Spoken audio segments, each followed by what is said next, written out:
Kung dito naman po sa Metro Manila ay problema ng mga guro estudyante ang kakulangan po ng pasilidad, lalo na po sa mga lalawigan. Kaya naman po kahanga-hanga yung kwento ng mga estudyanteng nagpupursige para lamang makapag-aral, tumatawid ng bundok, naglalakad ng malayo at tumatawid maging ng mga ilog. May report si Chino Gaston. Pagtawid sa 12 sapa, pagdaan sa 3 bundok, at paglakad sa putikan at makikipot na daan.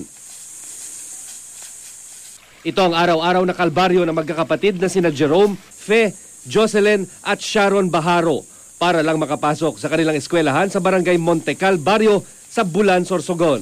Ordinaryong magsasaka ang kanilang ama habang nananatili sa bahay ang kanilang ina. Para makatulong sa gastusin, nagtitinda sila ng gulay at nyog para may pambili ng gamit pang eskwela. Kwento ng isa nilang guro, tila naapektuhan daw ang pag-aaral ng mga bata dahil sa araw-araw nilang tinatahak. Pero ang magkakapatid, desididong makatapos sa kabila ng hirap na ito.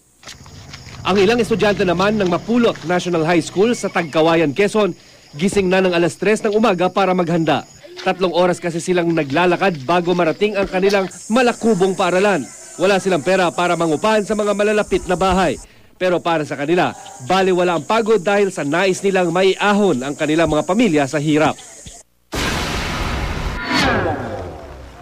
Mula sa kanilang bahay, mahigit 1 kilometro naman ng maputik na daan ang tinatahak ng ilang taga-sitio Boracay sa Mariveles, Bataan para lang makapasok.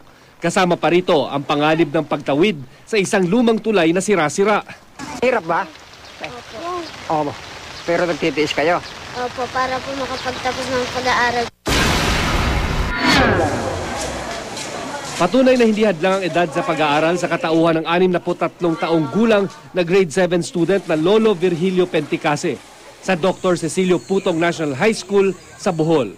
Aniya, ngayon lang siya muling nagkaroon ng determinasyon para muling mag-aral. Makamao po mo. Kung anay tilapan, gwapo gyud tao makamao. Diferensya gyud na tao di kamao. Kay pwede mo katuntuhon ang mga tao edukado. Kasagaran at tuntuhon ini kalibutan anong kadto mga tao ignorante. Chino Gaston, GMA News.